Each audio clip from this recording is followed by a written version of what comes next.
নমস্কার বন্ধুরা, আমি প্রিয়া তোমাদের সকলকে ওয়েলকাম জানাচ্ছি আমার আরেকটা নতুন ব্লগে। আশা করছি তোমরা সবাই খুব খুব ভালো আছো, আর আমিও কিন্তু বেশ ভালো আছি। আজকের দিনটা হলো সোমবার। তো এখন আমরা যাচ্ছি হচ্ছে গিয়ে আমার দিদির বাড়ি। আমাকে একা দেখতে পাচ্ছ, কিন্তু আমরা কেন বলছি, আসলে তোমাদের দাদাভাইও যাচ্ছে। তোমাদের দাদাভাই সচরাচর মানে এই সাথে আসতে চায় না, ক্যামেরাতে আসতে চায় না। এই যা তো রেডি হয়েছি, জিন্স আর একটা নর্মাল টপ পরেছি, বিভৎস গরম তাই জন্য।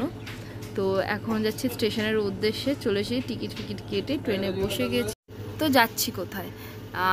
ট্রেনে করে যাচ্ছি হচ্ছে দিদির বাড়িতে। তোমরা সবাই তো জানতে পেরে গেছো এতদিনে যে আমার দিদির মেয়ে হয়েছে, ফুটফুটে একটা মেয়ে হয়েছে, সে জন্মাষ্টমীর দিন হয়েছে। তো ওই জন্য ওকে দেখতে যাচ্ছি।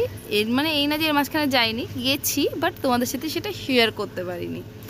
তো কবে হয়েছে, কি ব্যাপার, কি বৃত্তান্ত, সব ব্লগগুলো বা তোমাদের সাথে শেয়ার করব। আমাদের মধ্যে একটা কথা আছে যে মানে বাচ্চা হওয়ার সঙ্গে সঙ্গে কোনো কিছু শেয়ার করতে নেই। তো সেই জন্য আর কি ফটো শেয়ার করতে নেই, ওই জন্য শেয়ার করতে পারিনি। বাট বিলিভ মি, আমি তোমাদের সাথে সমস্তটা শেয়ার করব, সমস্তটা আমি ভিডিও করে রেখেছি। তো আস্তে আস্তে সেগুলো দেবো। তো তোমরা যারা আমার চ্যানেলে নতুন, আমাকে নতুন দেখছো, অতি অবশ্যই আমার চ্যানেলটা সাবস্ক্রাইব করে নাও, আর ভালো লাগলে একটা লাইক করে দিতে পারো। কথা বলতে বলতে পৌঁছে গেছি বারাসাত, আর পেয়ে গেছে বিভৎস জোর খিদে। আমার আর তোমার দাদাভাই দুজনেরই একসঙ্গে খিদে পেয়ে গেছে। তো একটা মিষ্টির দোকানে ঢুকেছি, এখানে কচুরি আর ছোলার ডাল আমরা পেয়েছি এত বেলায়। মোটামুটি 12:15-20 হয়ে গিয়েছে ঢুকতে ঢুকতে।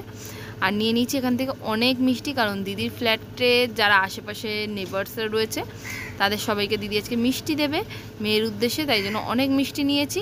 আর ওষুধের দোকানে গিয়েছিলাম, একটুখানি ওষুধ নিয়ে নিয়েছি।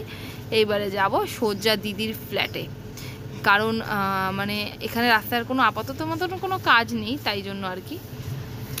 তো চলো, গরমে দেখতে পাচ্ছ হাল বেহাল হয়ে গেছে আমার। ঘরে ঢুকে আবার কথা হচ্ছে, কারণ বাড়িতে ঢুকেই একখানা বড় সড়ো আমি ঝাড় খাবো।